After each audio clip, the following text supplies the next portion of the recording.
Yeah, I really don't care if we go into tangents and whatnot. Yeah. Whatever happens, mate. Ladies and gentlemen, welcome back or welcome to Tait Talks podcast. I am the host, Tait Middleton, still a piece of shit, but I am here. This is episode 7. I have a returning guest, the first returning guest in the short time this podcast has been going on, Jules Muncey. Today we will be talking about free diving in Thailand and Bali.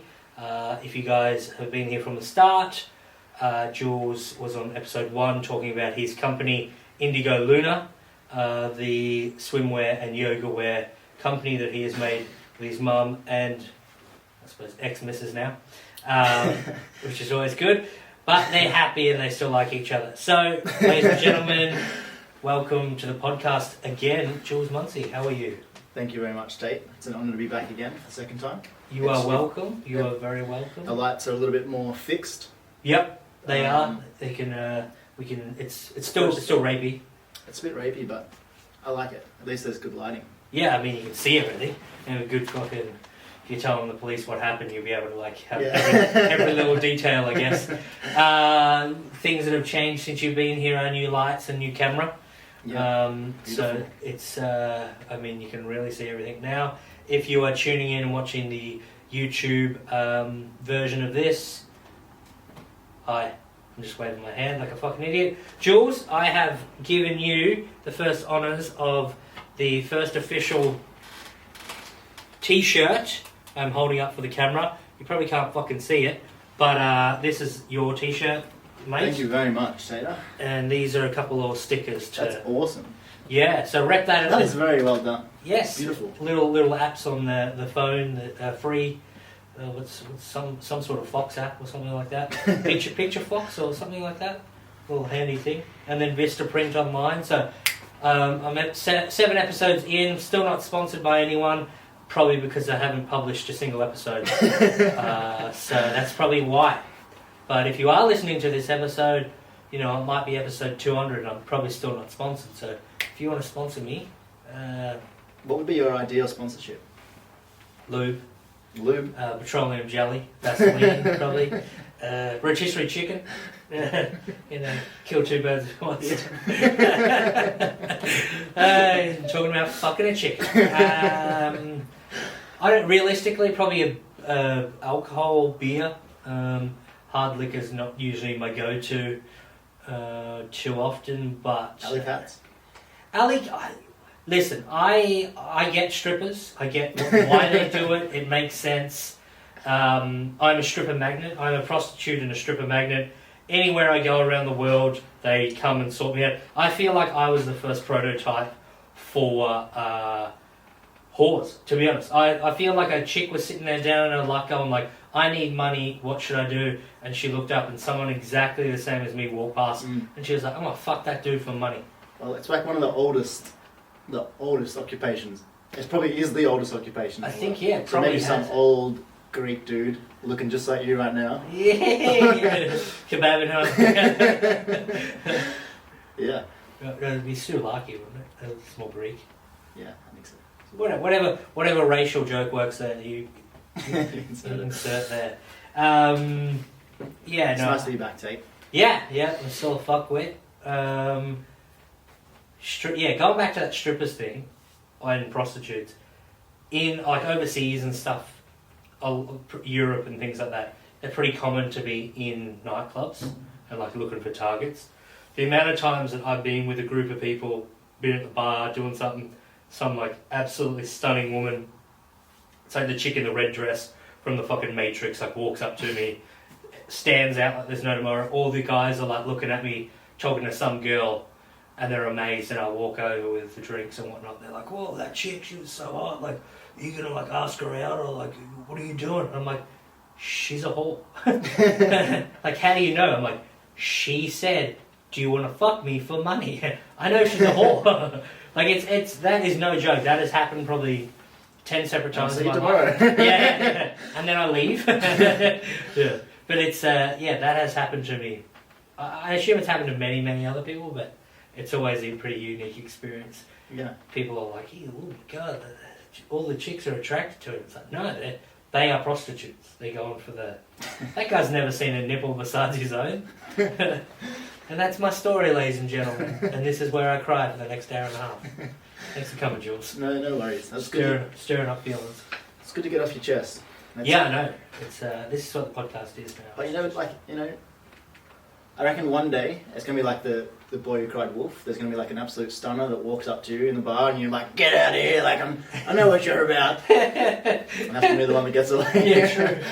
Yeah, maybe if the podcast went anywhere, or stand up, or some sort of thing that put me in the limelight, and some girls like, "Oh, I know who that guy is," and I'm like, "Fuck off, whore." Yeah. Oh. Just wanted to say hi. I love the show. It's really weird when you do stand up, and then girls add you on Facebook. They're like, "Oh, I was at the show tonight. I thought you were really good." And you're like, "You want fuck?" And they're like, "No, I just trying to see your show next time." Oh, okay. I get you. And nothing ever happens because they're probably right now. Jules, I've got you back because you did something pretty unique. I can't remember what year it was when you went travelling, didn't you? Yeah, when this happened. I think it's a it good was setup, isn't it? It was like 2014, 2015. I went travelling with Melissa, my girlfriend at the time. Okay. We went travelling for like almost a year through Southeast Asia and subcontinent, like Nepal and India, Sri Lanka. What's Nepal like? I really like Nepal. Is that the cat under the table? Yeah, it is. It's attacking me. It scared the shit out of me. Welcome to Belbray. You wouldn't be able to see it. There's like a 26-week-old kitten, 26-year-old. There's a whore under the table.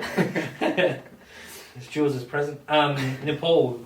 Sorry to cut you up. So you went. Get the fuck out of here, cat. It's causing trouble. Nepal. What's that like? Sorry for the seventh time. Nepal's awesome. It's like. It's where the Himalayas are, right? Yes, that's where Everest is, and obviously you didn't do. I didn't do Everest. I did the second tallest mountain range there, which is like the Annapurna base camp. Yeah, I'll trust you. I did that. That was super cool. Mm-hmm. But yeah, Nepal's a really nice place, especially when you go from India to Nepal, like across the land border. And India is just absolute chaos. People shitting in the streets, like people with 3 arms. You see everything. What's with all that 3-armed people and all that type of stuff in India? Like that's not a racist thing. It's literally it's just there. Well, I mean, there's so many people, so there's bound to be people that are fucked up. Yeah, there's probably birth defects everywhere, I guess. Yeah, but I mean, just from people. Going from India. Do you want to kick that cat? Ah, fuck! It's smashing me. It's just the cat is scratching Jules. It's actually racist. Black lives do not matter to this cat. It's gone halfway. I'll probably get electrocuted near those fucking... Look at that fucking idiot. Whoa. Just chasing something invisible. Anyway, we've gone off topic. Let's go back to the podcast at hand. Okay. You're in Nepal? Yeah. Well, especially going from India to Nepal, because India is just absolute chaos. People. Any funny stories? Any interesting? Did you get diarrhea? I got diarrhea. I got heaps of diarrhea. I was there with Rory Nuttall. The nut man. The nut man cometh. I always remember the time when we were trying to, because when you're lining up to get a train in India, there's no like lines or anything. So free for all. It's absolutely free for all. So people will just lean in like from 5 deep, like waving money around. And if the person takes the money, then they get served. Oh, really? It's chaos. So I can have a very vivid memory of Rory Nuttall, like full blown swinging punches at all these Indian men, like get the fuck out of here, like right next. It was one of the best visions in my head of Rory Nuttall just like throwing haymakers. People wouldn't know this, but Rory Nuttall is not the thrower of punches. No, he's a very gentle, tranquil human. You get near him when he's trying to get on a fucking train, you'll cop a bow. Apparently. Yeah. So the trains are fucked. Trains are fucked, yeah. But you get on trains all the time? Is that the main? Well, that's because I was just like dirt broke. Yeah. So yeah, getting how much in train? Nothing. Basically nothing. So you actually don't have to pay. You guys will be nice. Yeah. Okay. No, you have to pay something, but I don't know. It's super nice. You go there, people walking around with like chai, like tea, constantly. People giving food everywhere. So weird that I assume it's pretty hot. The climate. Yeah, super hot. And they drink tea. They drink tea, It's crazy. but it's really nice. It's really nice. It's hot. Hot tea or cold? Hot tea, chai tea, It's weird. chai wella. Like, there's these people that that's what they do. They just sell chai. I remember we were traveling with like a bunch of these other dudes, some people from England and Ireland as well. And Those pricks. like we were super hungover one day, and I was like, okay, I'm gonna go get some coffees, like some teas for us.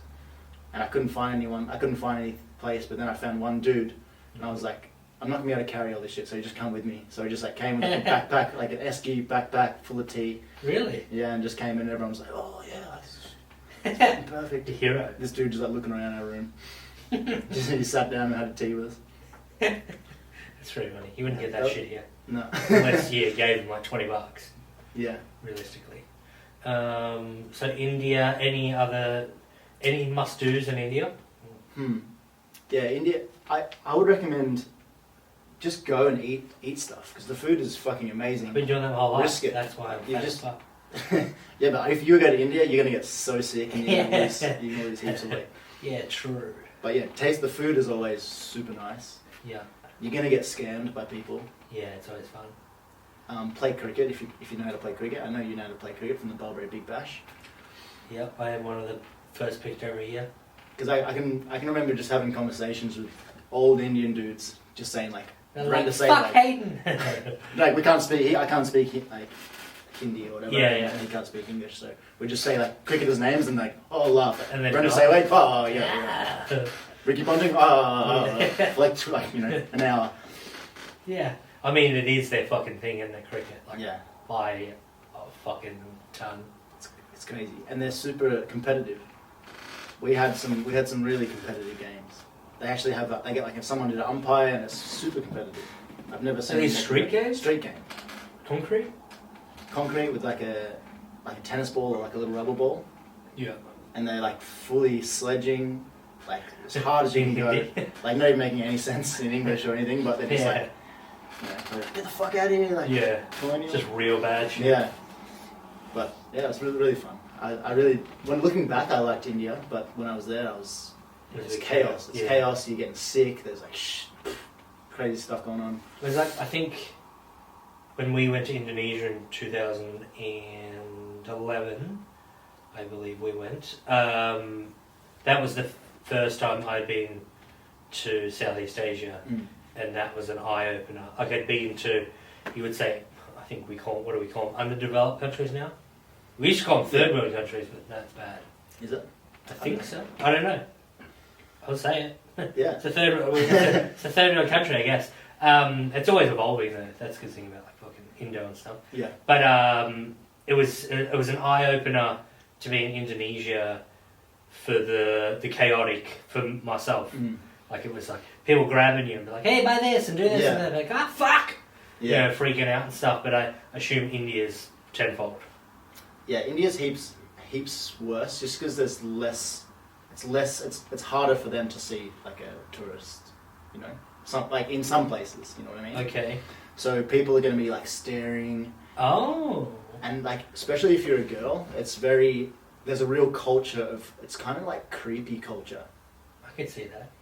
Like I'm not trying to be like I'm not trying to be like a racist person or whatever, but they do have like a thing called Eve teasing. So that it's like you're allowed to get away with like touching a girl in the ass, or like like being a little bit Really touchy-feely, and it is like that. We were there for Holi Festival, which is like a festival where everyone has these like colours, like the coloured powder and stuff, and you walk around like throwing stuff at each other and like. Does that hurt when it gets in your eye?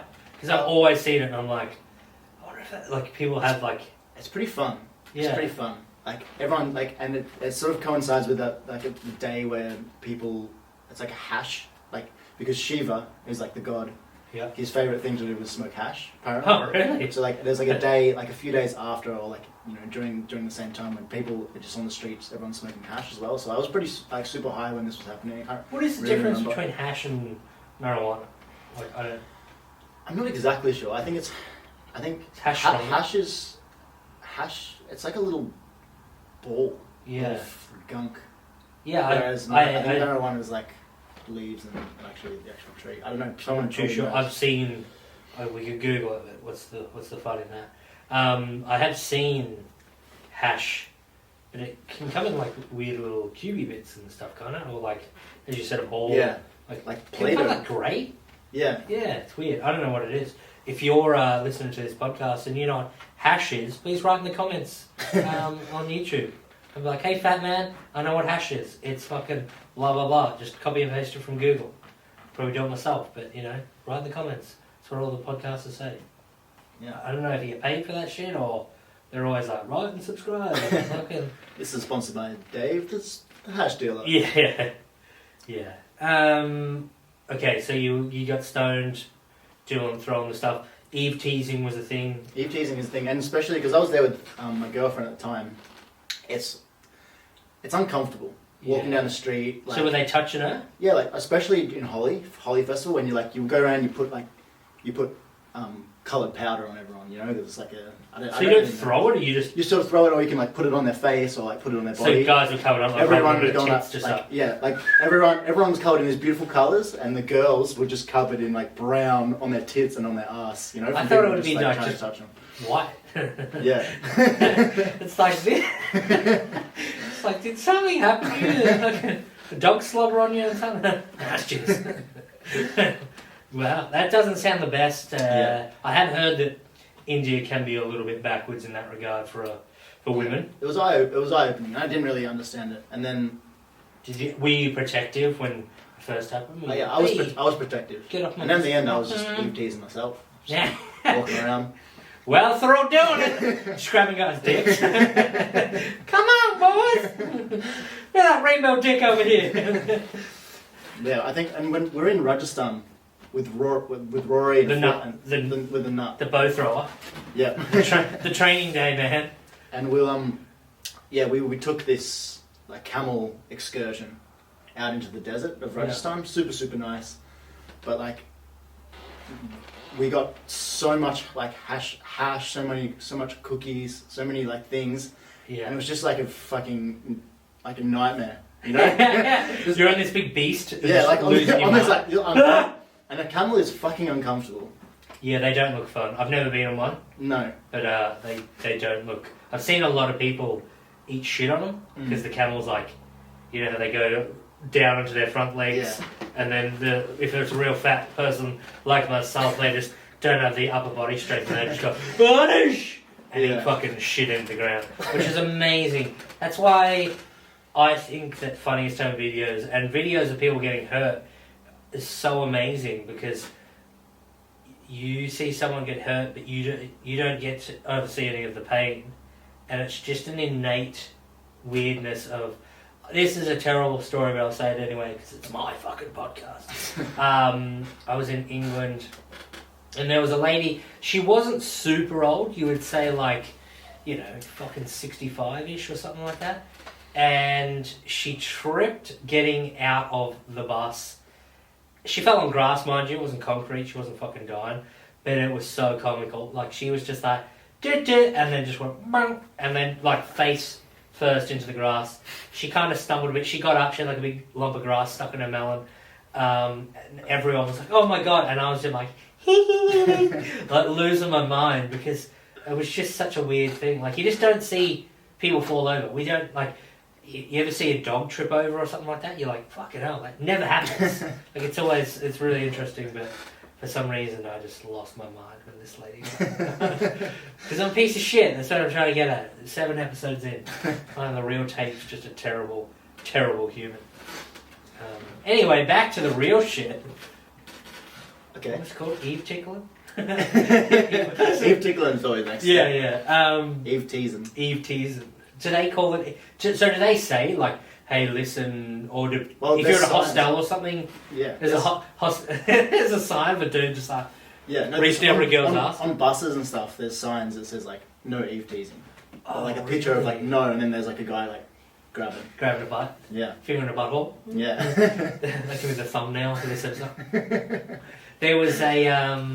in Canada, on the buses and SkyTrain and stuff, like in...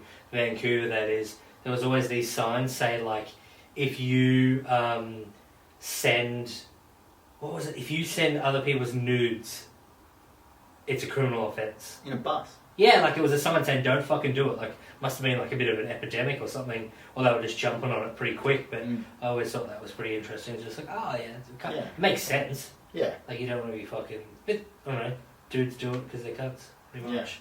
Yeah. Girls are too trusting, let's be honest.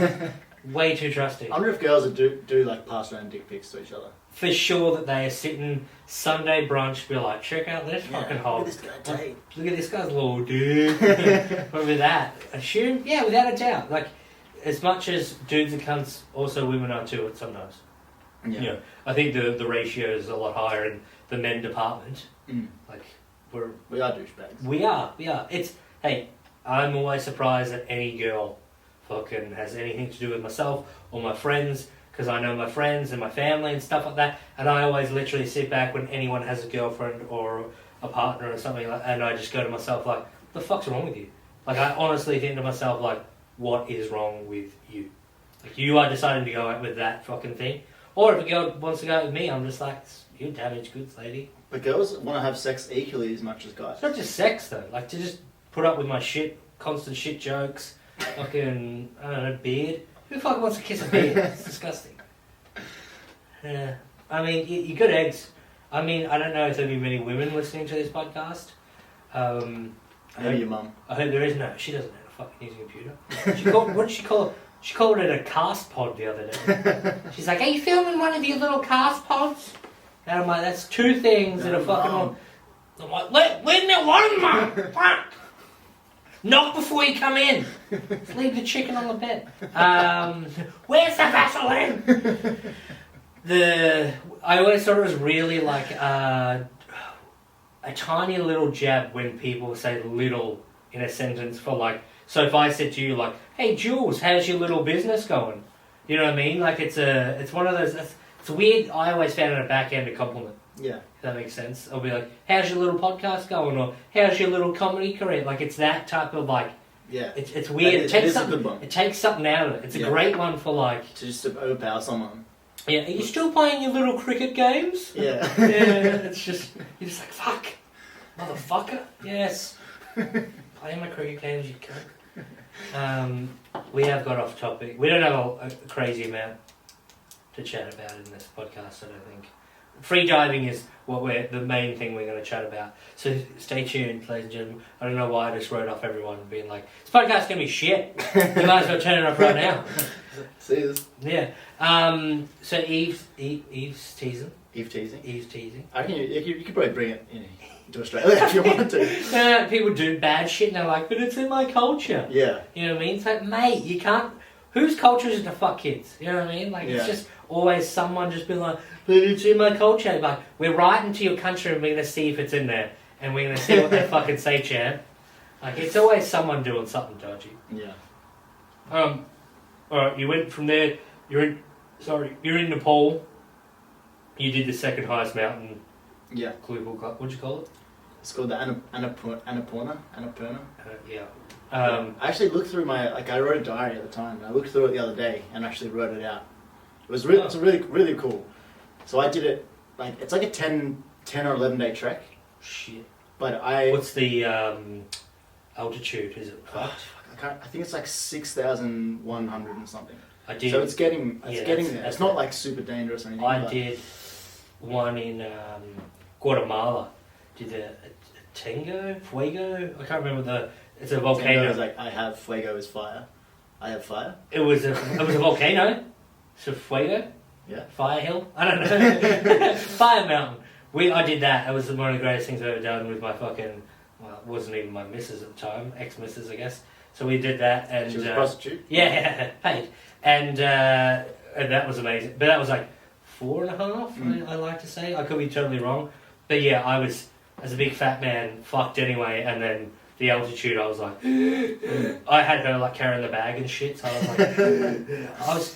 There was like this part when like some horses went past, like Sherpa type things, and like a little dune buggy you could like rent. It's expensive as fuck, and there was a part of me that was like, I'm gonna leave this bitch behind, and I'm just gonna cruise to the top of this thing. And then we get there, and she's like, they're like, does anyone want to go from this side of the mountain to the other, to the go on the actual volcano. And I was like... So you were just climbing up a hill, like pretty much. It was the two sides of it, so you get to like a vantage point, like the base camp, as they called it, which nearly parallel-ish, sort of. And they were like, does anyone want to do it? It's an extra like 300, whatever their money is.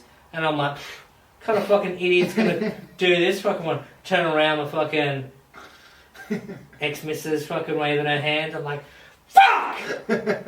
Can't let her go by her fucking self. She'll get like ease teased or whatever the fuck it's called. And I went with her for another 3-hour fucking trek to the other side. But then got there and it was the greatest thing I've ever done. A volcano literally erupting in front of us. Like when the people died in New Zealand, it was pretty much the exact same thing.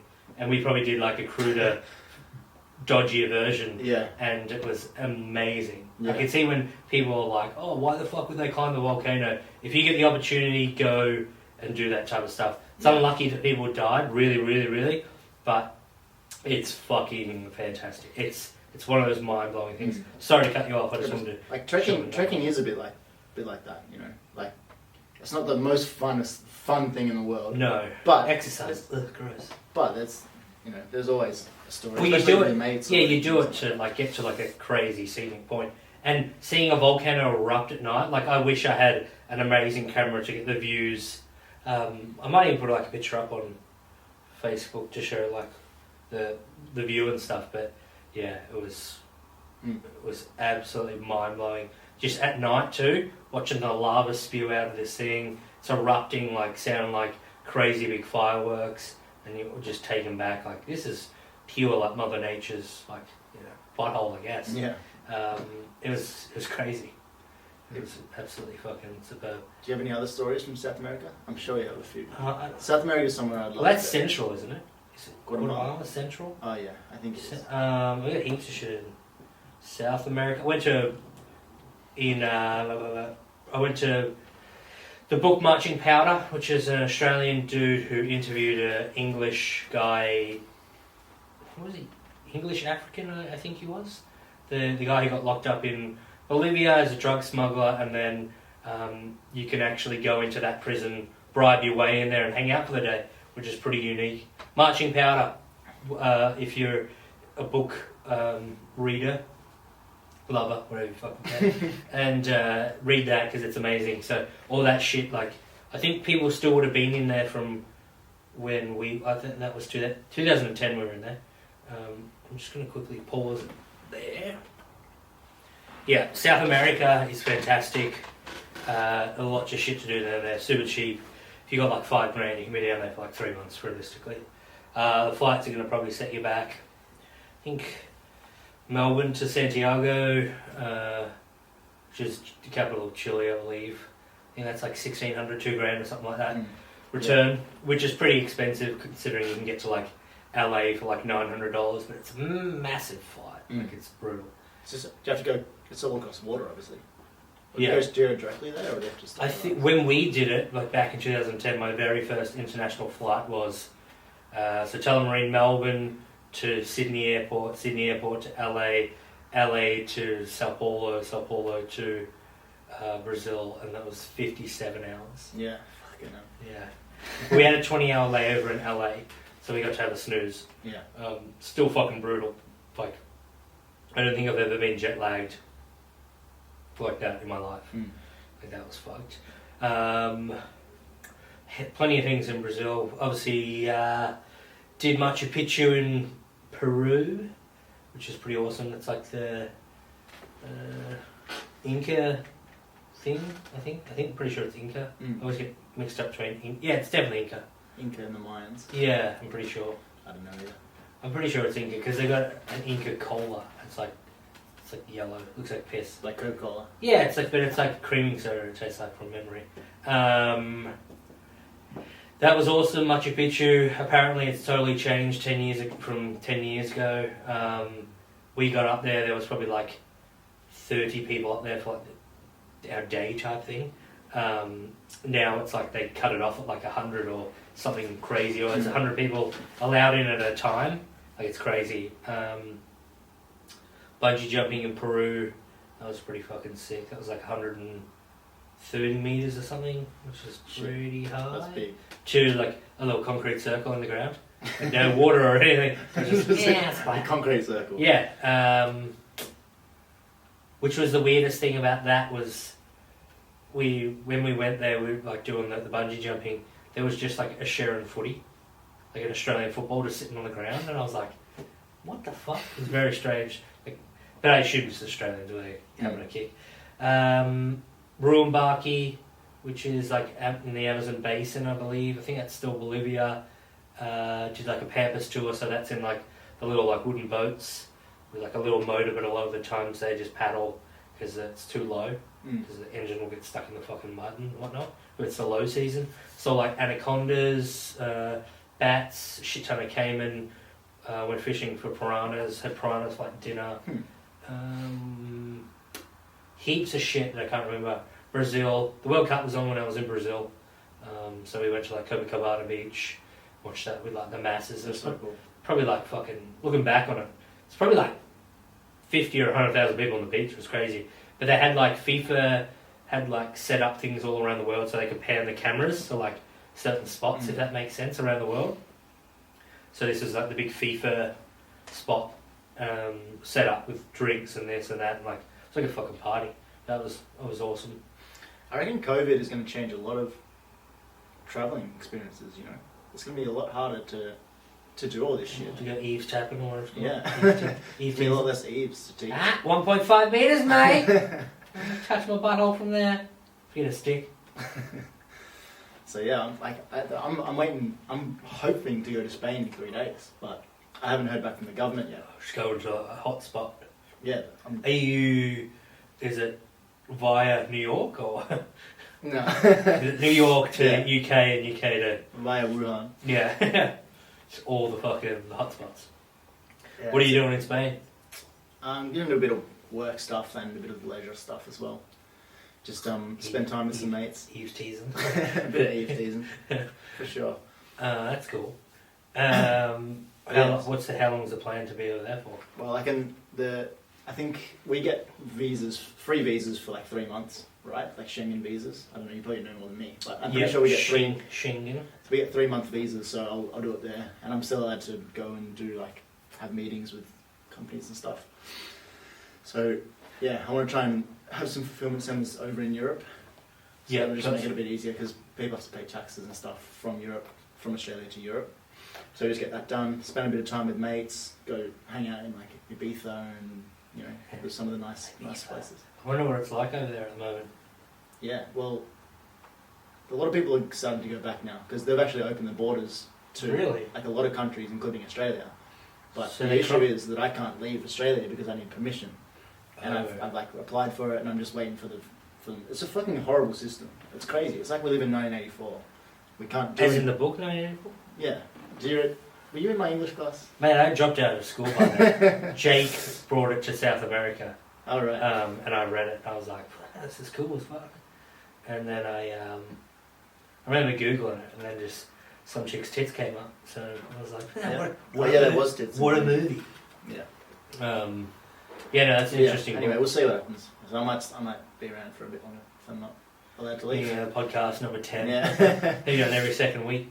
To go back to, so you're in Nepal. Yep. You did the second tallest mountain. Anything else in Nepal? It was a 10-day hike, did you say? Yeah, 10-day hike. I did it in 5 days. Oh, look at Mr. fucking Speedy over here. Yeah, because I had to be back. I just needed to be back. I can't remember. Were you with the missus at the time? I was, and she was super sick. So I was like, I'm out of here. Like, you stay in Nepal. So she stayed in a place called Pokhara, which is like a beautiful place. And did you break up shortly after that? Or? Well, after the trip. She's like, you left me in Nepal, mate. But it was so cool. I was wearing Vans. Like, I was completely underprepared. Didn't even bring a proper jumper or anything. Just had like a shawl. I think I wore on the last podcast, that shawl actually. Oh, really? But I was just super underprepared. Didn't have any money. It's more expensive the further up the mountain you go. Yeah. So at the end I was paying like $10 for like a noodle soup, which is not that much when you think about it. But at the time that was like so much money for me. Yeah. So I was like skipping meals and just like running up this mountain. And I didn't even realise there was going to be snow on the whole trip. And it was fucking knee-deep snow. I was wearing Vans and I had to try and tape them up. Like it was a horrible. It was an amazing experience, but at the time it was like fuck, like walking up this mountain. Yeah, you want to. It'll be a lot better when Yeah. It got to the point. That was, we did the Death Mountain. I think it's still in Bolivia. Yeah. And it's just a bike ride down a sketchy hill, down a sketchy mountain. A bike ride. Yeah, it takes like 3 hours to get down or something. It's fucked. People die on it all the time. It's called Death Mountain. I'm pretty sure. And we did that, and when we started, it was like snowing, and we were all fucking hungover because we're like, we're gonna die tomorrow. We might as well get fucking drunk and then get on bikes and ride down a sketchy fucking hill because we're morons. One of the funnest things I've ever done in my life. And then you go down the bottom and then you have a buffet. And I was like, yeah, boy! But it was so crazy. It's snowing at the top, and then you go down, you get to a certain point, and they give you jackets and pants. And they're like, hey, zip off your pants to make them like shorts, and your top to make it a fucking t-shirt, I guess. And then I was like, what the fuck are you talking about? Like, it's cold. He's like, trust me, the climate's going to change. And I was like, alright, so we all unzipped our shit and fucking cold. And then you go like another like 2 minutes, and then all of a sudden it goes like tropical. Because it just changes. It's so high up, and then it changes. So we were pretty underprepared for that. Not like you trekking in fucking snow, but at the same time it was just like, what are we doing? What's going to happen? And we get there and it's snowing. You're like, fuck. Alright. We rocked up in like shorts and t-shirts and shit because we thought we were riding fucking bikes. Yeah. It's so it's you can do that shit very easily in travelling. I went to Brazil and didn't like even bring a jumper or a sweater or whatever you fuckers call it from whatever country you're from. I called it jumper in Canada, and everyone's like, a jumper? Yeah, jumper is very Australian, I found out as well. Yeah, we also Doona. Doona? Doona, like they're like, it's actually duvet. Fuck no. Yeah, we're weird. We're weird fucking people. Sorry, so you tracked, you did that, you toes and you get down in 5 days, you leave the missus, you've had enough of her, you know what, we're done anyway, have fun. I'm going to go back to, where was it? I went back to Thailand. Okay. I went back to Thailand and on a little island called Tait. Yeah. So you did Southeast Asia, then India, Nepal, and then back to Thailand. I think I came back to Thailand, and then I went to Indonesia, and then I can't remember. So I was just trying to work out where you are when you started. So you're in Thailand now. Yeah. So I went to Thailand, and then I guess we'll talk about freediving now. I guess. So are you with your missus, or you finished up? Yeah. No, we're still together. I don't know why you have this fascination with me breaking up with her. I know you did have a crush on her. I think she was cute, but I'm just trying to put it for the viewer, the listener, to realise what's going on. Yeah, well, but no, we're still together, and it's all sweet and stuff. But so we're in Thailand. Yeah. And I sort of had like a tiny bit of money left, like almost nothing. But I was like, what am I gonna do here? And I saw this sign that said like freediving, like hold your breath for 3 minutes, dive to 20 meters, and I was like, oh yeah, like all right, I don't know, I could maybe try that. Like I've always spent my life like holding my breath, jerking off. That's a erotic asphyxiation with the belt around your neck, just. So I tried that and.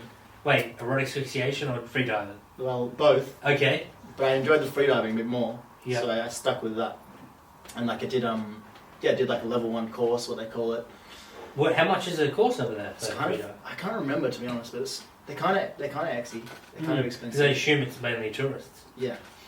But like the thing is, you don't need any equipment or anything for freediving because like you got lungs, you're in. Yeah. That's pretty much it. Yeah. So like you can sort of take it wherever you want, but it is expensive, but it's someone actually sitting there telling you how to. Like, I just don't know how you stay calm. You know what I mean? You get to that point where I suppose you may go into it, but for me, I just think like, fuck, I'm underwater and I'll hold my breath. Yeah. Is it one of those ones where like, is it a realization, you're like, oh my god, I've been down here so long, and then you panic, and then you're like, gotta get up? Well, no. Because when you're sort of, if you're doing proper free diving, like, you prepare. It's all that like preparation. So you start off, you breathe for about 5 minutes on the surface, like using your belly. Oh. So like using your diaphragm instead of using your chest. Yeah. Because it's just like a much more like relaxing way to breathe. Yeah.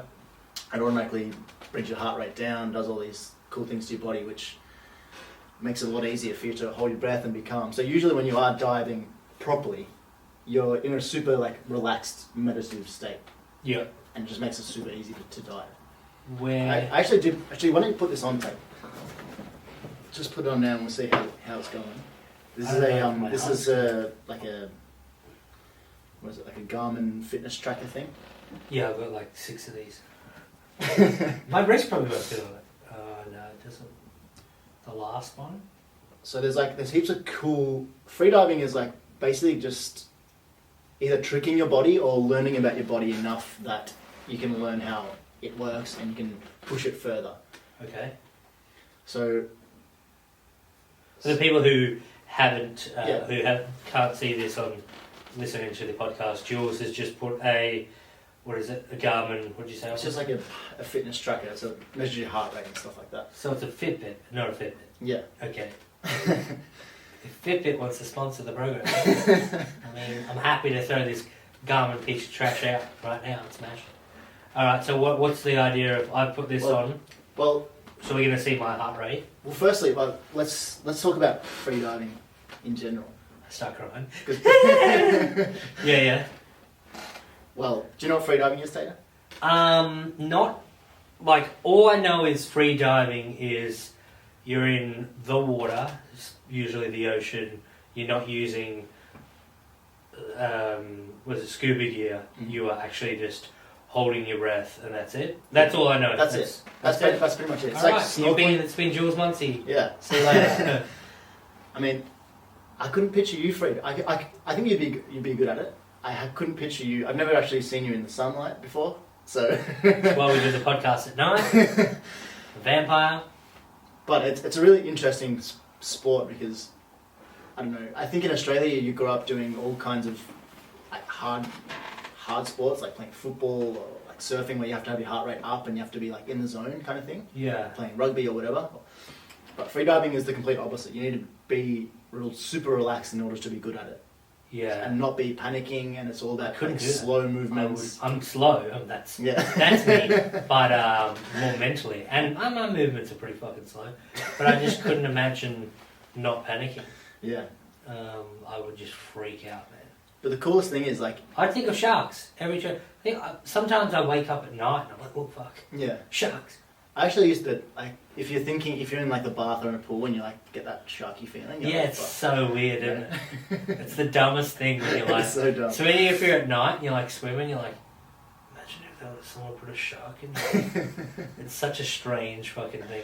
But you can scare yourself, which is pretty amazing. Like, it's how vivid your imagination can be that you can actually raise your heart rate by thinking of scenarios of like, oh my god, imagine, it's like when you're on top of fucking a building or whatever it may be, and all of a sudden you're like, imagine if I fell, it'd be interesting to see if your heart rate went.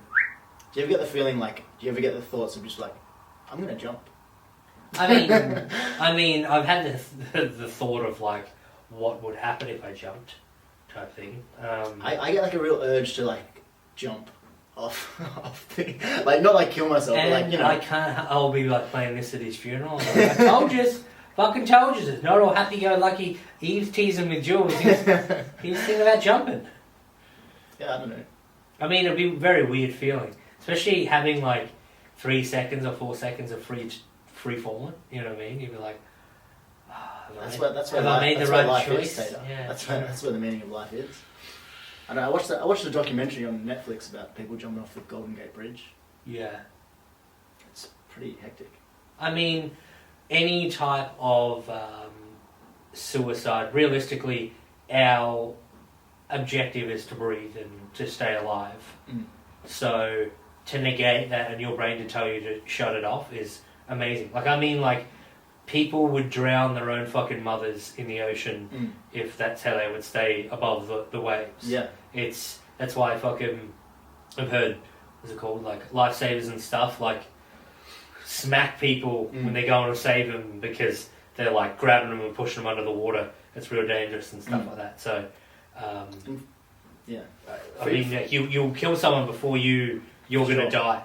So for your brain to be like, fuck it, we're done, is really, really crazy. And that's only dawned on me in like the last, I would say probably like, say 2-3 years to be like, fuck, like your main instinct is stay alive, be safe.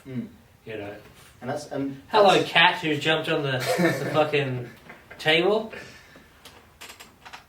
And that's a good point. Maybe you'll just get views. That's a good point, because like freediving is all about using your body, going against these urges of like this fucking idiot. Death. Sorry. There's a cat on the table for the people who cannot see this. Just, oi mate, fuck off. Hey, listen.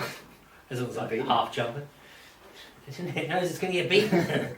Yeah, no, it's pretty insane for you to get to a point in your life where you're like, you know, I'm fucking done. This podcast was supposed to be funny. If I was ever going to kill myself, you do a memoir and like it's all Tait's fault. I would. I'd be writing memoirs to be like, just to like people out of the blue that have met me once. Yeah. I'm like, it's all fucking blah blah blah. Yeah, they didn't have any fucking Purell. The fucking. You could leave it on a podcast. I reckon a podcast or like that'd be a good way to do your will. I reckon. Just be like, maybe I guess people don't really want to see.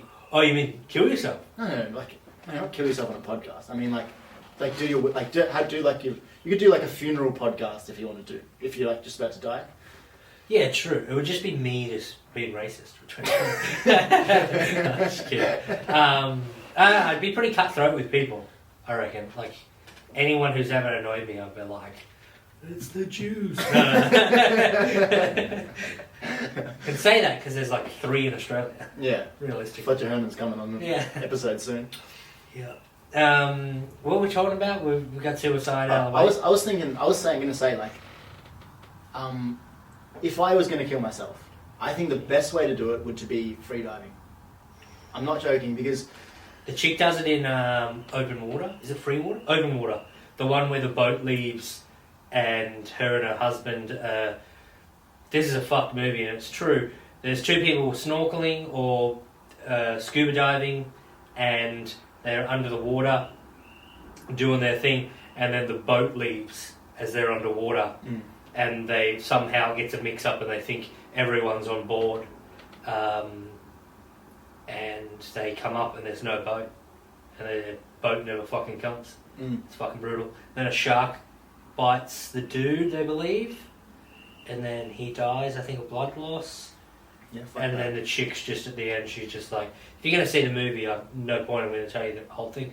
And then she just unclips her, maybe something, I can't remember what it is, and she just fucking dives down the bottom. And I think she breathes out before, so she got nothing, and then you just never see her again.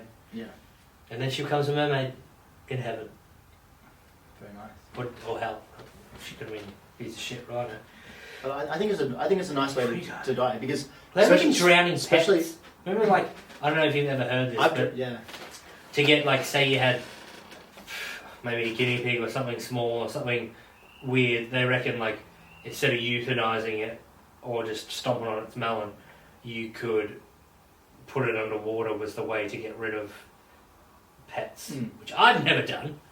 I look like I've probably done it, but apparently they were saying the most humane way is to put it underwater, and it just takes a deep breath of water, I guess, and dunk. Well, apparently if you get water in your lungs, you're dead. Like, you're gone. Well, it's not a good thing at all. I've actually drowned before. Tait. I didn't realise I was podcast with a fucking ghost over here. That's what I'm trying to say. Like, well, my story is that I was in Thailand. I had 2 clients, and we were at a wreck, in like a shipwreck. Yeah. I think it's like a 20-meter wreck. Yeah. So, but usually, like, they were beginners. They were getting to like maybe 15 meters or something. So, you have to tie a rope from the surface down to the thing. Yeah. But it's kind of down to the wreck. Yeah. Okay. So onto one of the rails of the wreck. So it's usually a bit tricky to find it, because sometimes the water's really murky and there's currents and stuff. So I was like looking for ages. I eventually found it, hooked it on. they were just diving down. They weren't able to go into the wreck or anything, but they were sort of diving around, looking at it, looking at the fish. You do have goggles on there. You've got goggles. You've got these long fins, super long fins. So that's to maximise each kick. Yeah, they're heaps more efficient. Yeah, they're like, especially when you're just going deep, they're way more efficient. So yeah, I went down into the wreck, and I was just like, this is the end of after doing the course and just doing like just having a fun dive basically. Yeah. I was like diving around, and I went into one of the rooms and was like came out, and I was like, I'm still feeling pretty good. I'm gonna go down underneath the boat. So I went down to the very bottom, and like I started to get like this urge to breathe, which we're gonna go into in a minute with you. So you're getting that urge to breathe when your body's like, okay, fuck, like what are you doing? Like actually start coming up. And that's usually the sign for a free diver to be like, okay, that's the sign when I need to start coming up, because that's when my body is saying, okay, like it's not calm anymore. So it's starting to, your heart rate's starting to go up, it's starting to pump more blood, there's all kinds of things happening. So as I started to go to the surface, I was like taking my time, and then I eventually got to the surface. I broke through the surface, and then I had something called an LMC, which is like a loss of motor control because you're low on oxygen. So I was like shaking. You start to shake, like, and you can't really breathe in. Yeah. So I was like looking at my clients. They were looking at me like, "What the fuck is going on?" And I started to sink back down below the surface, and like, it was just super. I was super calm. I was like looking at the surface, and I was like, "Okay, like this is it." But like, it wasn't a panic. It's not a panic because doing a free diving, when you're doing the dive, it's super relaxing and you're concentrating on, on not freaking out. Yeah. So and then one of the other instructors like grabbed me, pulled me to the thing, like slapped me in the face, like blowing air on your face in order to get your body to wake up. And I was like, sort of woke up from that, and I was like, fuck. And he's like, dude, are you good? He's like, what the fuck? Like, what are you doing? Like, you almost drowned. And I was like, yeah, shit. And like the clients are just sitting there like fucking terrified. They're like, we're not doing this. Yeah, but in the time I remember that it was super peaceful. Like one of the most peaceful. I think for you it was peaceful because you know what was going on. Myself, I would be like, I'd be like coming out of the air like, help me, you friend. Yeah, but I can remember like breaking through and not being able to do anything with my hands or anything, and then just being like sinking back under and be like, oh damn. Fuck but that. Anyway. Fuck that shit. That sounds horrible. But anyway, let's but the human body has so many cool things in order to like. Yeah, I got web feet. Yeah, maybe that's just like inbred. Oh, okay. It's a bell rate. From bell rate. How do you get to the heart rate on this little bad boy? Yeah, well, like one of the super cool things that I found out from freediving is that all mammals have this innate ability to survive in water. Like, if you put a baby, that's so weird. Baby, chuck it in the water, it's going to hold its breath, and it's going to be able to swim around like it's in the human. I always thought when they had the water burst, I was like, fuck. Yeah. It's pretty. Yeah. The baby's just like, first breath is water. Yeah. Well, it doesn't breathe because it's water. It doesn't because it knows what it knows not to breathe in until it gets to the air. The human body is like all these super cool adaptations which freedivers use in order to do it. So there's something called the mammalian dive reflex, which is something they only discovered maybe. Yeah, gag reflex. Yeah. Yeah. The mammalian gag reflex. Sells out of there. So you want me to test your gag reflex right now? We're Eve's to you. No, that's just you putting your dick in my mouth. So it's called the mammalian dive reflex, and all mammals have this. It's something scientists aren't really exactly sure how or why we have this, but as soon as we go into water, our bodies go into survival mode in order to keep us alive, basically. So heart rate go down or up? Heart rate goes down. I'm about to fucking myth bust this thing. This is something we actually prepared. So let's have a look at your heart rate now. So you're on 111, mate. You're fucking having a heart attack, I'm pretty sure. Okay, yeah. But what's 66? Here's a look at it. I don't know. Okay, so it's on 111 right now. Let's not do this test, mate. It's going to be the end. I think that's kind of high, but we'll see. We'll see. I'm just going to breathe. Oh, it went up one. Yeah, because I'm nervous, mate. And super fat. So I'm going to grab to the people who can't see this bowl of water. Bowl of water with a fucking... Did I put that little fucking... I don't know how that got in there. I chucked it. I chucked it over there before. Jules has a bowl of water. For people who can't see this, but I will have to pause and go back to this. So Jules has just put a bowl of water on the desk, and now I'm at 130. Yeah, because you're freaking out. So I'm just supposed to put my dick in this?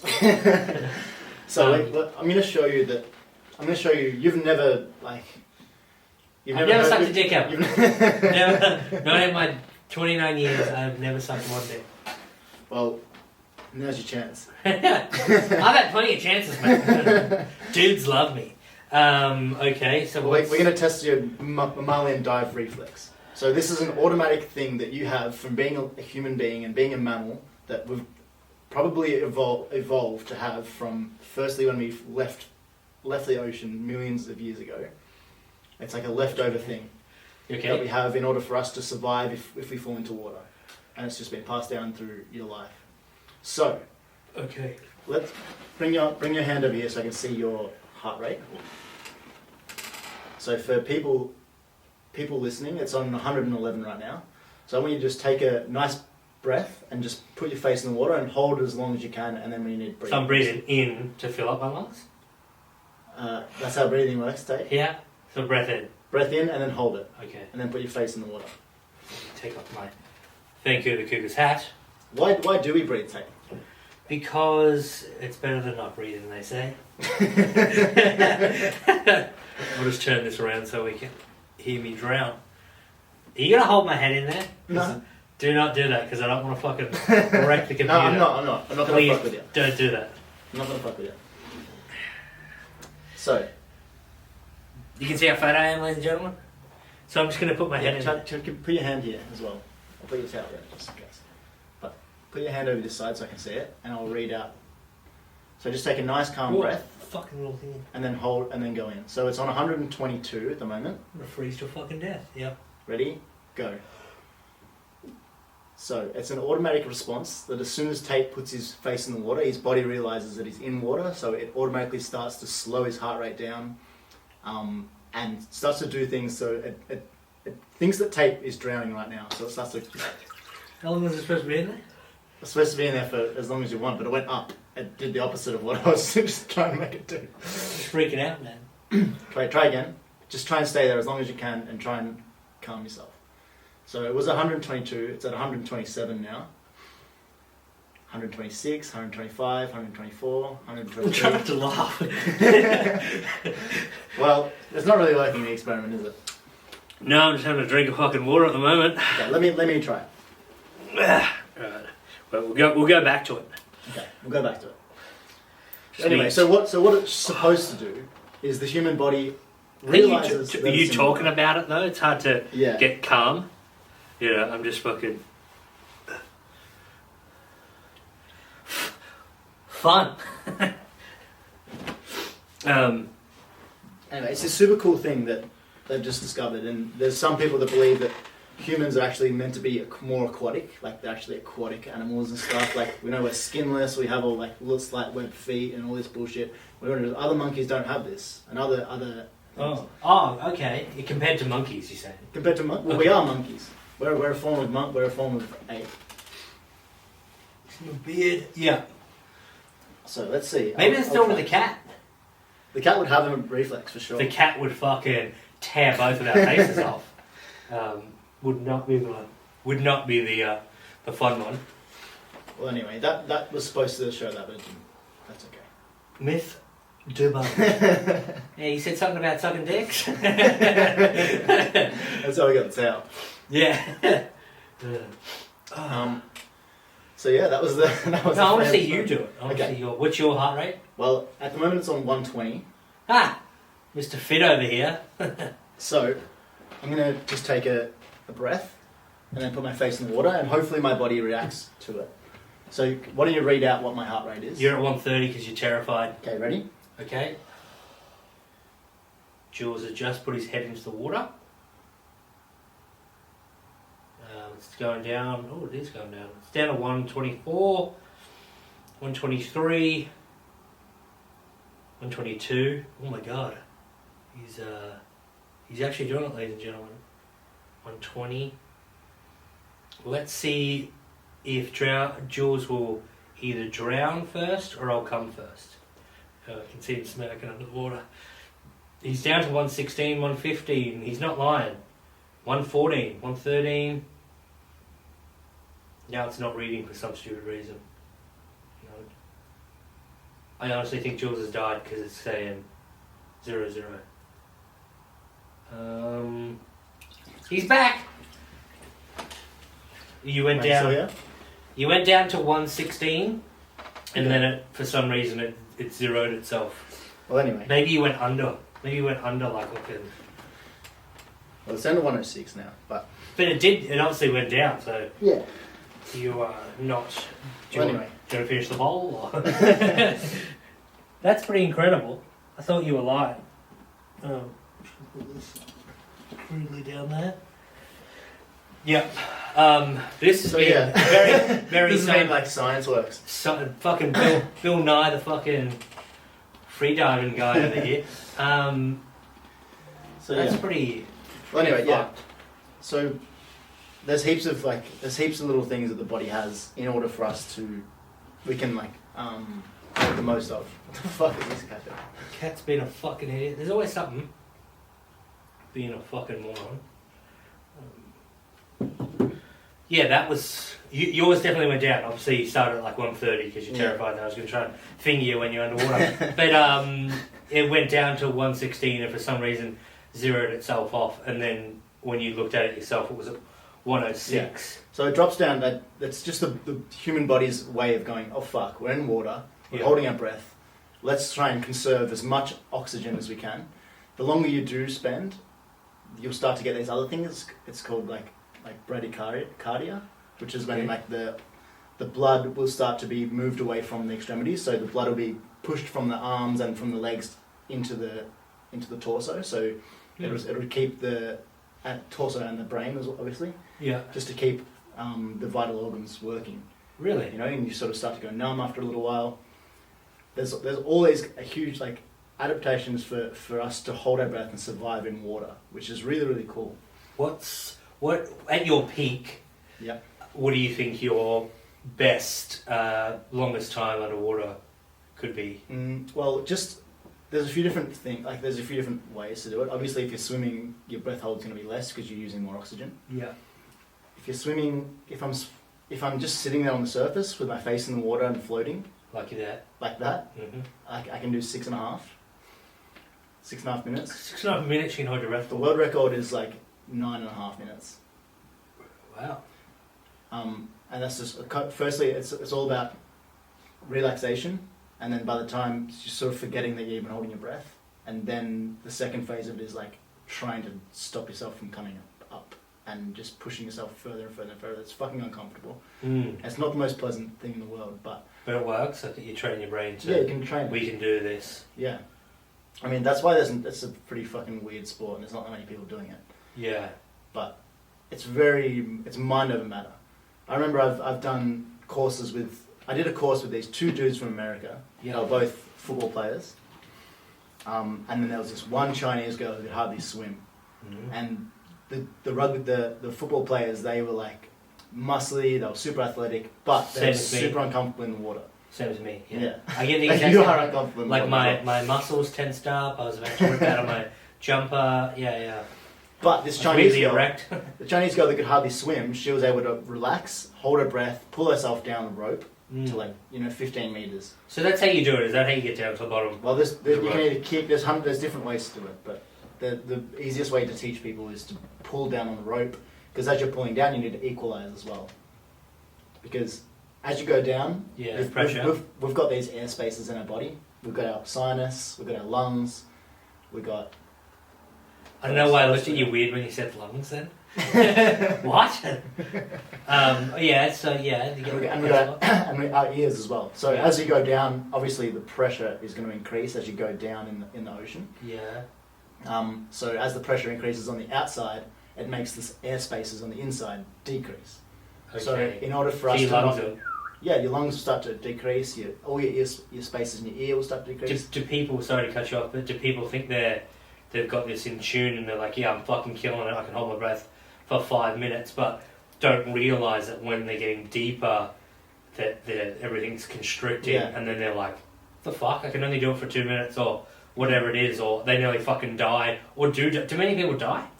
It is a dangerous sport. There are people, a lot of people do die, but never in beginners don't die, but people. So what was your so you became a guide? What was your actual job? So would you go down there and be like, just watching them, you know, and if they look like they were gonna... You spend 90% on the surface. Oh. Because how long can you hold your breath for? You can't hold your breath. So maybe 2 seconds. So you're on the surface, like breathing up, like we call it, like just breathing. Oh, I see. Yeah, okay. And then people will go down, do their dive, and come back up, and I'll usually meet them halfway and make sure they're not fucking drowning down there. Did you ever have many people Never. fucking... Really? Never had someone do that, because it's all about getting calm first and learning about your body. Then you sort of push yourself slowly. Has it incorporated any other feature in your life? You know, you're about to bust a nut, you're like... Yeah, well, honestly, that's like... There's some attractive girl and you're like, I'm gonna... Hang on. I don't know. Looking at your heart rate go down? Well, I don't know. Maybe, I think holding your breath makes your orgasm stronger. Is that what you think? Shoot her off it. She hits the roof. I'm sorry, I used to be a freediver. I don't know. I don't fucking... Not like powerfully in velocity. Like... Yeah. I mean... I don't know. But I do there must be a link with auto asphyxiation and definitely jism. Definitely. Next time you freedive and try and fucking beat your dick. Yeah. It might be hard because the blood's getting away from your extremities, but I'll give it a go. Go fast. But like definitely... Just conk yourself out. Like, he drowned. Like, how? He's like, he was jerking off underwater. But definitely pain. If I get in pain, like I had a motorbike accident and I you fucked up your ankle, didn't you? Fucked up my shoulder, ankle, everything. And they were trying to like pull the little bits of t-shirt out of my skin and stuff. It was just fucking horrible. So it's a scooter, was it? Yeah, in Thailand as well. Yeah. But you know, I was able to sort of go into the freediving, like the zone, like a meditation zone of being super uncomfortable. Yeah. But being relaxed at the same time, and it honestly can make me deal with pain a lot better. If ever I feel like I need to. For childbirth, breathing is a very big thing, isn't it? Yeah, massive. What are the little breaths? I can't remember what they're called. Like you concentrate, and then I can't remember what they're actually called. I mean, it's been ages since I've had a child, but yeah, it's incredible. Yeah, the breath is super powerful. Yeah, that's something I'm really just starting to get into. Yeah, you actually mentioned in the episode 1 of Tait Talks. You can find it in all fine establishments. That you talked about you wanted to do a breathing course or something. Yeah, I've started it. So it's like an an 8-month course, like about breathing, dealing with stress and anxiety and trauma and all this kinds of shit. Who teaches it? I'm just curious. Some like... He looks like Jesus. Yeah. He looks like Jesus, talks like Jesus. Is he made out of those crystals that people like? Pretty much. Yeah. He's aligning chakras, left, right, and center. Which I'm not really that into the whole chakras and all that stuff. I'm more into the... You're into the chakras, buddy! I'm into the physiology of stuff, but it's super, super powerful. Like, it helps me in day-to-day life every day. Yeah, without doubt. Like, I mean, that's a big thing. If you can get yourself calm with anything, you know... I have fucking anger issues. If there's road rage, if there's fucking... whatever it may be, it's pretty... I am really, really...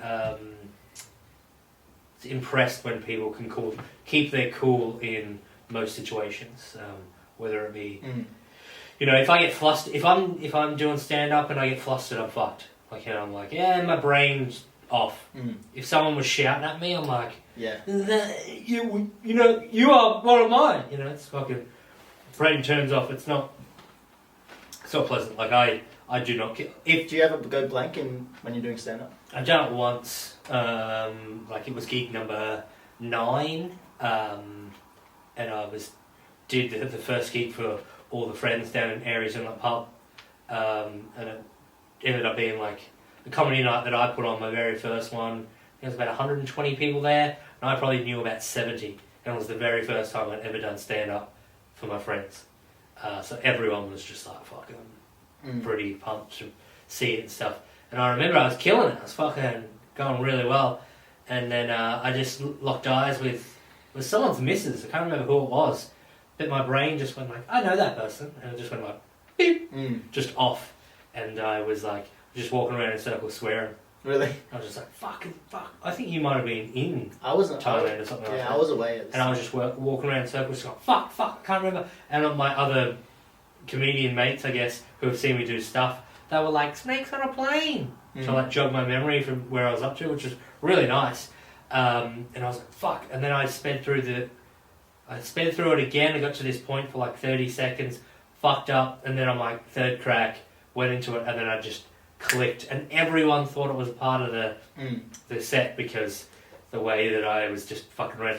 But realistically, I was maybe 3 seconds to just walking off stage and being like, fuck this, I'm done. And if I did that, I would have pulled the pin forever, I reckon. I would have been like, for sure, such a nervous, like, fucking, it would have been the joke for everyone. Like, remember that time you thought you could just stand up and you fucking froze, you pussy? Like, you know, it would have crushed me. But somehow I got it back and I ended up doing like 12 or 13 minutes, which is massive compared to what I was doing. I was only doing like 5. So yeah, it ended up going really well, but it was terrifying. Like, I couldn't think of anything more terrifying than doing stand-up. I couldn't think of anything more terrifying than that shit that you were talking about, free diving. I've always been terrible at holding my breath. When people used to, like, you know, dunk you underwater in pools and shit, I'd be like, fucking... I'd be Rory Nuttall throwing elbows and shit. I hated it. I still hate it. It's just not something I'm comfortable with. Yeah. And then it was just funny you doing my one where it was just going up. Yeah. Yeah. Yeah. Where are we? So you do your free diving. How did you actually get the job? You know, you did the little course and stuff. How do you actually... The little course. Yeah, see? See? It's a backhanded compliment. You did the course, but it was actually a little course. It was a little course. That's what I meant. So then you did that. How do you actually get gainfully employed, as they fuckwits say? Well, I sort of did the course and I was like, oh, that's pretty cool. I had no money to do the second one. And like, there was like... I had like a hot Israeli instructor and she was like, oh man, like you're so good at this, like you should definitely come back. You should see me come. I'll be back. Not really. But then I went to Australia. Tait, you'd be pleased to know that I finally dumped. I didn't dump it, we split up. Yay! And then I went back to Thailand and I was like, yeah, I'm gonna just do this for a little bit because it's super fun. How long had you been away from home for? All up, on that trip, like a year and a bit. What did you, for people who haven't done much travelling or extended travelling, like when I say travelling, I mean like there's holidays and then there's travelling. Holidays is going to Bali or fucking the States or wherever for your annual leave, your 4 weeks, 2 weeks, whatever it is. Travelling is months on end without coming home.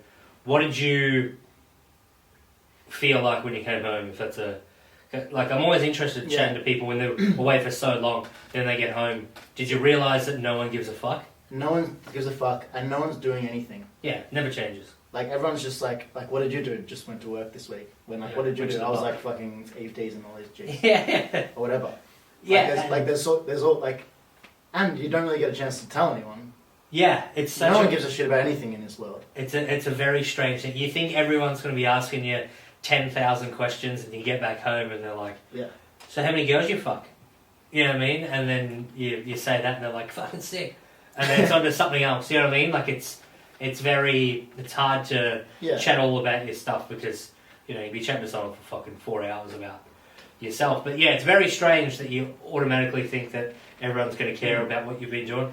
And what I've learned is no news is good news. Yeah. You actually don't want to get home and things have changed because it's like, you know, it's always something fucking bad when you're at our age, I guess. Yeah. Which is 75. Yeah.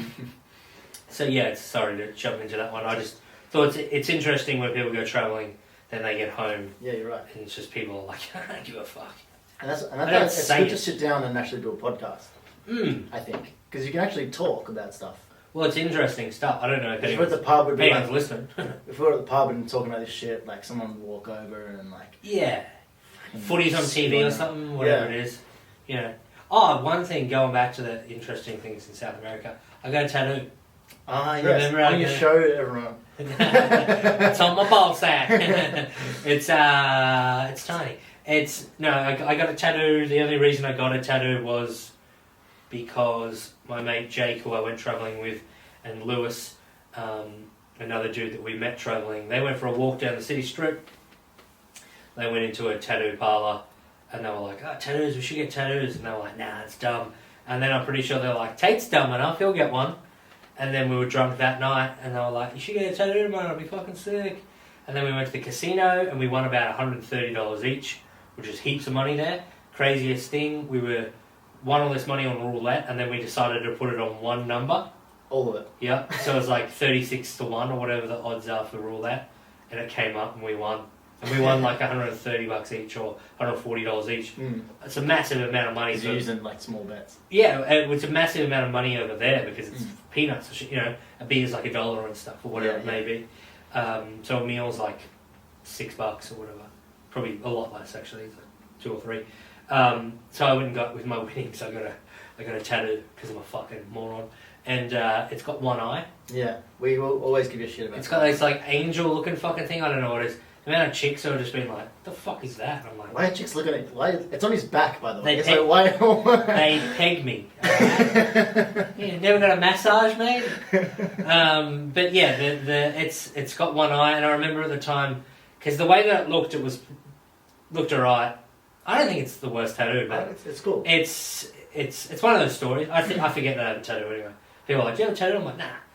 I'm like, I got rid of this small sticker. It's got one eye, don't worry. Yeah. And then the what was I fucking saying? So on the picture it looked, sweet, and Jake was like, it's only got one eye, maybe you should keep it. And I'm like, nah, that's how it's supposed to be. And then he did it and it sticks out like fucking dog's ball. It's got one eye. I could easily get it fixed. It's just simply like different shade, a little there, and it's done. Yeah. So it's not completely black or anything, it's just like it's a different thing, but yeah, I'm a fucking idiot. A lot of people don't know I have a tattoo until I wear like a white shirt and they're like, it's a weird birthmark. It's winking at me. You got a few tattoos overseas, didn't you? Yeah. Little tattoos. You're just decorating me everywhere. Did you get the actual tap one? Yeah, I did in Thailand. So I've only got 2, I think. I don't know, we're going to give you a massage, yeah. I'll tell you. I got one on my chest, which was done in... Yeah, here. You were young when you were in high school. It was like a day after my 18th birthday, and I was at school thinking I was like something. I remember, we were playing footy, weren't we? Yeah, like you had to have a week off because it was on your chest. Yeah. No chest marks, mate, just on the juice. Yeah, it's like a Balinese barong. It's like the king of the good spirits. It's a pretty cool tattoo, actually. And then I got the... it's like a hand-poked one in Thailand. Yeah. By some dude who's apparently... the best. Yes. Well, he's not even... It's a shit tattoo, but I just got like 3 lines to represent the island I was living on. Oh, okay. Yeah. A lot of people in Thailand get the Muay Thai fighters get the lines. I don't know what it actually means, but very, very common. You'll see it in the UFC and stuff like that. Or obviously Muay Thai. I reckon they're super cool. The temple and stuff like that. Where are we? You got tattoos.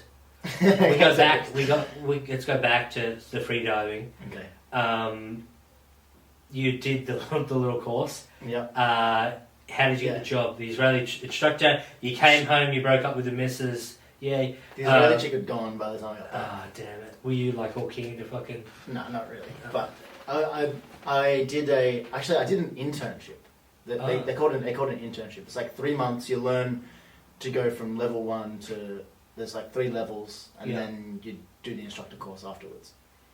So I was there like just helping out other people doing courses. Yeah. Also working in the shop trying to sell stuff. Selling freediving is fucking difficult. I can tell you that. Come over. Yeah. Hold your breath underwater. People hold your breath until it fucking hurts, and then like come to the surface. It's like nah, I'd rather just fucking drink beers. Did you? What are some of the, besides drowning? What are some of the injuries that can occur? Yeah. Well, there's a lot of like lung injuries, especially like, like people often say like, oh, like do you have to come up slow from when you're diving? You don't have to come up slow. So when you're on the surface, you take a full breath of air, so you fill your lungs up. Yeah. As you go down, the pressure will make your lungs get smaller, and then as you come back to the surface, your lungs go back to normal size again. So you're never going to overexpand your lungs. Oh. People think that you might get hurt because they've done scuba diving before. Whereas scuba diving, you're breathing constantly, so your lungs are always going in and out. So have you done scuba diving? I've done scuba diving as well. Is it? I've never done it. Is it when you're going down or you're in a pretty deep depth? Can you feel it on your lungs? Is it a different feeling? When you're scuba diving, no. Yeah. Free diving, yes. Because by the time you get to 15 meters, well, I'm getting my maths wrong here, but it's either 15 or 20 meters. 20 meters, I think it is. Your lungs are half the size. Oh. Yeah. So then as you go down, it just sort of feels weird, and you're like looking, if you're wearing a wetsuit, you're sort of heaps skinnier. You would actually look pretty good down there, I reckon. But yeah, with scuba diving, no, because you're constantly breathing. It just feels like you're breathing on the surface. Okay. But if you do hold your breath, if you come up too fast when you're scuba diving, that means so your lungs will be going in and out, in and out. If you come up too fast, they're going to keep expanding further than your lungs are supposed to. And that's how you can get the lung overexpansions. But free diving doesn't have that. But there's other little things that you can get, like shark attack.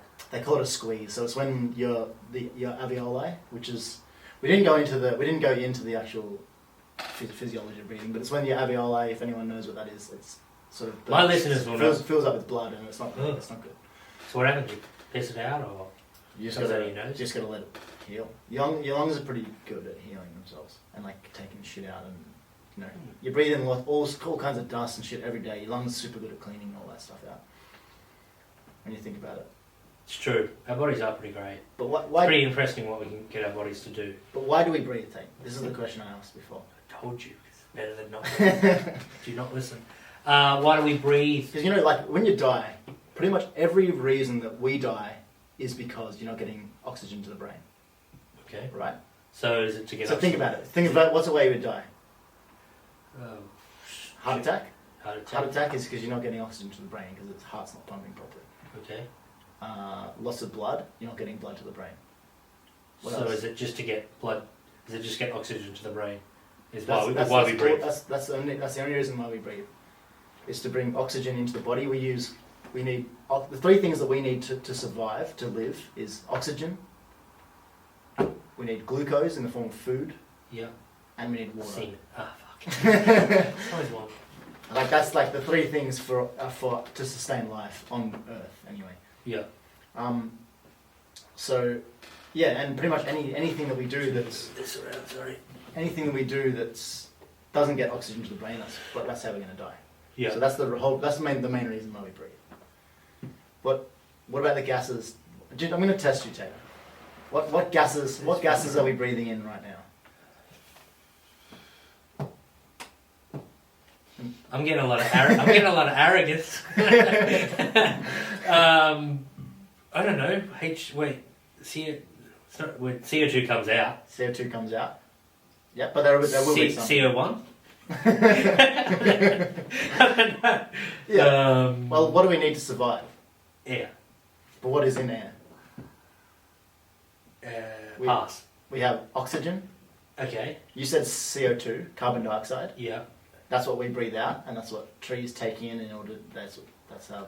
The trees are good. Yeah, and they produce oxygen. I'm just going to quickly have to. No, I should wait a couple more minutes before we get the camera will die. Okay. Yeah, you're breathing in CO2. Trees are good. Yeah, so you're bringing in oxygen, 21% oxygen. You're bringing in nitrogen, 79% nitrogen. That's 100%.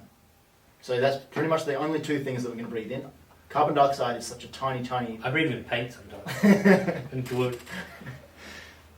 But so carbon dioxide is like hardly in the air.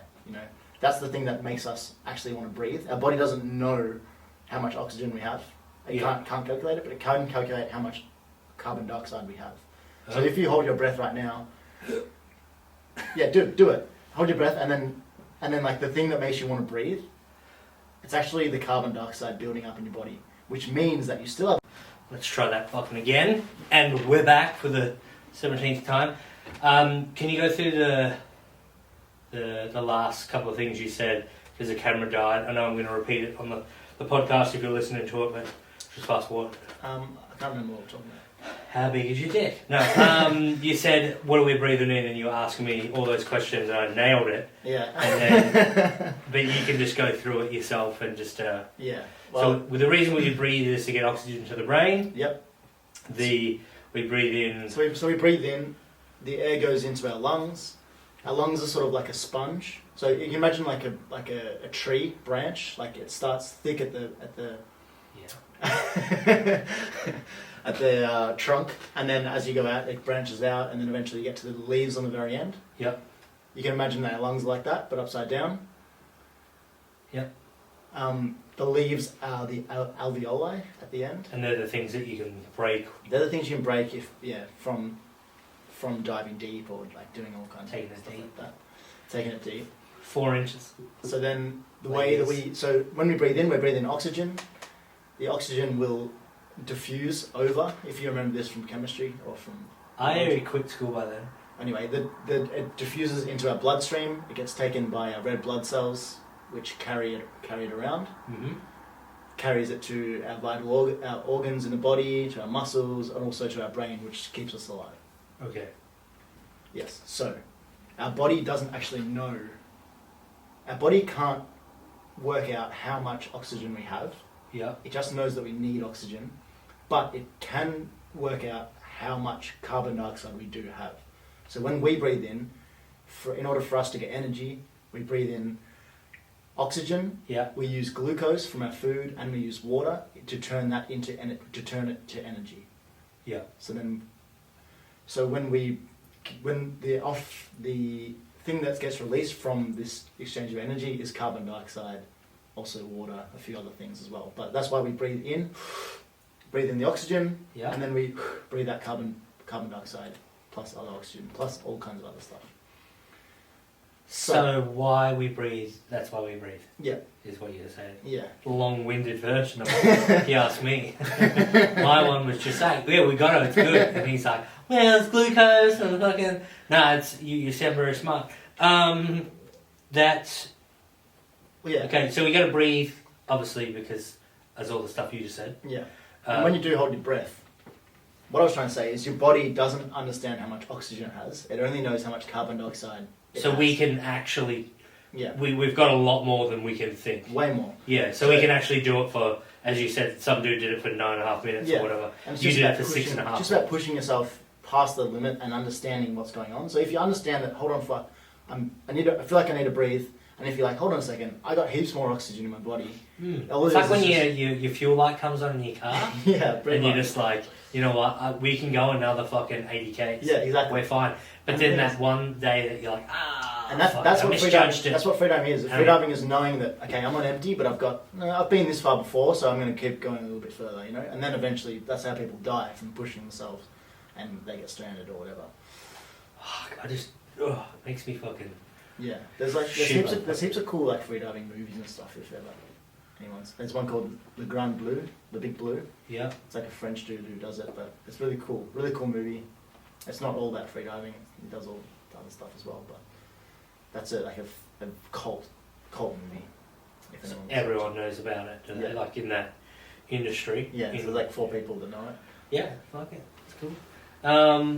We've covered pay. All right, when you finally did your internship, did you get to a point where you got paid? I did get paid. Yeah, I was working on that island for a little bit. What was the island? It was on Koh Tao. Yeah.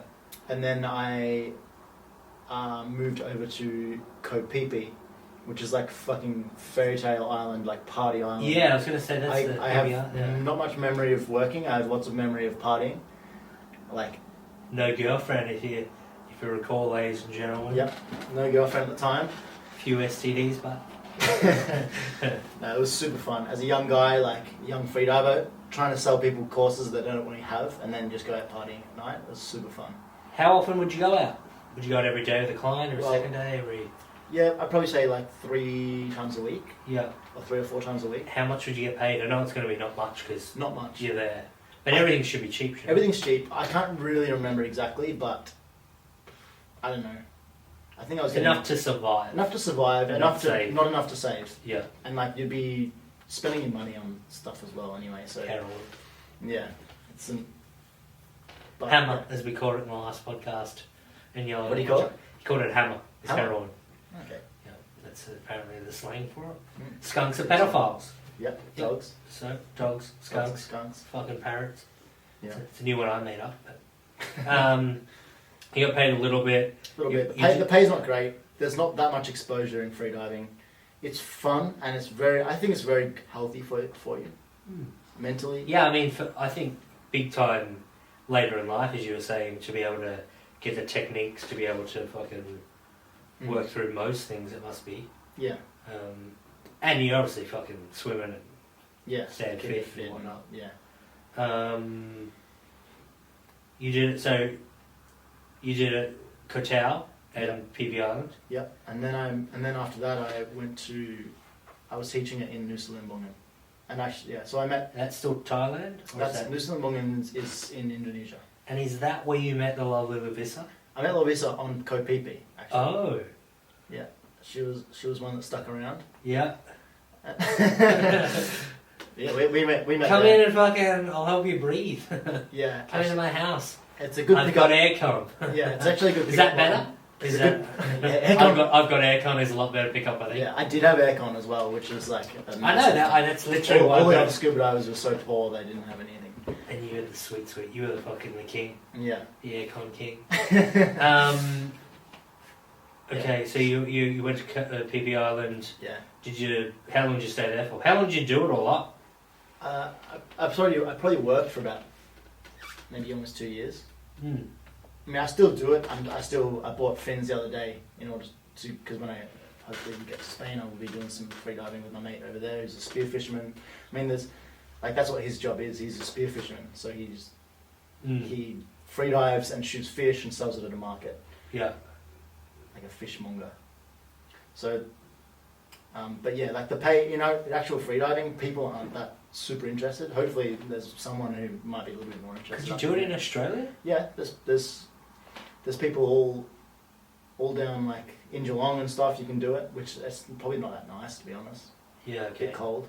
Yeah, but people do it. There's people spearfishing, people diving for abalone, all kinds of people that sort of want to be able to hold their breath and actually understand the physiology behind it and how to do it safely, how to like revive someone if they're drowning or whatever. Yeah. There's all kinds of good reasons why to do it. Also, if you're a surfer, just having confidence in the water to know, hold on a second, I can fucking hold my breath for like 4 minutes or whatever. I can stand this set, if it's gonna hit me on the head. A guy that I met, he would go to the local pool and he would do underwater breathing exercises because he was an avid surfer. He's fucking, I think he was a board shaper and stuff like that. And he would train, I think 2 or 3 times a week. He was just like, you just never know when you get knocked over and the big wave's gonna fuck you up. Yeah. Which I didn't think there was massive waves here, but yeah. I mean, you're never going to be if you fall off the surfboard when you're surfing, you're never going to be under the water for more than 30 seconds, really. Yeah. Unless you're surfing like something crazy, like Mavericks or something. But so like just having the confidence to know, like, hold on, I've done this course. I'm just going to like relax, just let myself come to the surface, and then I can just breathe again. It's a nice thing. It's pretty crazy. It's pretty unique. How would you? If someone said to you, Jules, you handsome fuck, how would I get into this from an absolute novice, not knowing anything? You know what I mean? Like, how if you were trying to explain it to me, would you be like, I mean, overseas? How would you? So would you say to hit up, the business, do the course, see if you like it, do internship and do that? Is that the way that someone would get into it, being an instructor? Yeah, I would say that would be the best way. Yeah.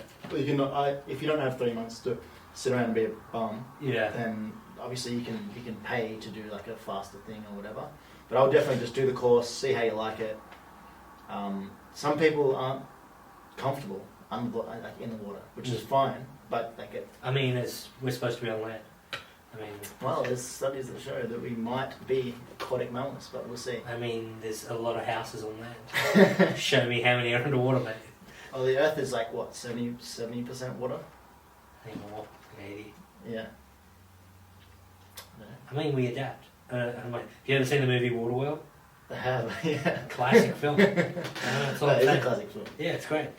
Kevin Costner, I believe it is. Watched it the other day. I'm just trying to think of anything else. I did write a couple of things down here. I'm just going to say, surely the scariest thing that's ever happened was you. I know that you were calm, that you nearly did drown. So looking back, surely that's pretty fucking scary. Oh, one time I did lose a client, which was fucking terrifying. What? It wasn't technically This my podcast client. is going to fucking stop and he's telling us he lost an open water style client. Yeah, but like, I was with this... As in lost, as in couldn't find, or he was fucking found. died? He was found, but to me he was lost at the time. He found, but he... As in, like, He was lost at the washed up time. shore? We were with this Chinese guy. They're all Chinese, right? Okay. And he's like he's actually a Chinese professional surfer, believe it or not. Which means that he would be like probably one of the worst out there generally. Yeah. But he was a professional surfer from China. Yep. And he wanted to do like freediving. He wanted to have he had a massive film crew. And had like all these people that could hardly swim with cameras. Remember Eric the Eel? Yeah, it was basically like Eric the Eel with cameras. If you get the opportunity, I know this is fucking. It's not racist. He's just fucking shit swimmer. There was a guy from Africa. They dubbed him Eric the Eel. Don't know actually which country he was from, but he was qualified for the Olympics somehow. Yeah. And I think a fair few people maybe either got disqualified or fell in or something, and then he just had to swim a lap by himself. Yeah. It's the fucking funniest thing you've ever seen in your life because he's just like. And the thing is, I remember the story. It's like he only ever trained in like a 30-meter dam. Oh, He'd shit. never been in a 50-meter pool before, Yeah. so like him to get to the other end was like he was like fucking struggling. Yeah, it should be a film. It should be a film. But it's pretty fucking funny. Sorry, I cut you off. So the Chinese gentleman, surfer. Yeah, well, it was one of his film crew guys. Like we were doing a head count at the end of the thing, and then like this guy wasn't there. You know? Were you like? I was like, fuck. Like I was with a few other people. The good thing is you can always just move back home. Yeah, exactly. I can always just flee. Just like, peace, motherfucker. But I was like, and I had the feeling of dread, like fuck, like a guy's just drowned. You know, like he's not here. I don't know where he was. And then like we were like freaking out. We were driving the boat around looking for a body. We like had to call these people up. And like it was horrible, absolutely horrible. The guy, because I was with the Balinese guides and stuff as well, and they were like, "Dude, like this is bad." And I was like, "I know it's fucking bad." It's like it's bad, but it's worse for you. And anyway, we were looking everywhere, and then like we could hear this guy like shouting from one of the little islands. Oh shit! Like little tiny islands, and then he was like, "I'm like over here." So he got taken away over into one of the little islands, but he was like alive, obviously. Yeah. It's gonna be a fucking castaway. Yeah. Do you have volleyball? Yeah, he had a fucking good camera and started making civilization over there. But so that was probably the scariest thing, even though it wasn't that. No, that's pretty fucking. But just having the dread, like fuck, some dudes just drowned on me, like. Yeah, fuck that. Sharks? Any sharks? There's sharks in Thailand, but they're really small sharks. They're like puppies, like. I mean, like a dog. It's like a dog. Like, it's not going to really attack you for no reason. It's going to lick you. Yeah. Sharp teeth. I think I'm just going to quickly check on the other side. I asked you how big your dick was, so that's good. I think... Is there anything else you want to mention? No. But I think we're done. I think we've gone into a lot of different topics. Yeah. Well, thanks for having me, Tait, and thanks for whoever's still listening to this thing. Mum. Who's still Kathy. listening to this little podcast. Yeah. But yeah, it was fun. Yes, thank you so much for coming back. Hopefully you can go to Spain and do all those things that you briefly chatted about. I don't know what's going to go. Apparently it was a bad day with COVID today, but oh well. Ladies and gents, it's been episode 7. Thank you for watching. There'll be another episode next week of some description, I hope. And, God bless you. No, I'm just kidding. Thank you. Goodbye. Bye. See ya.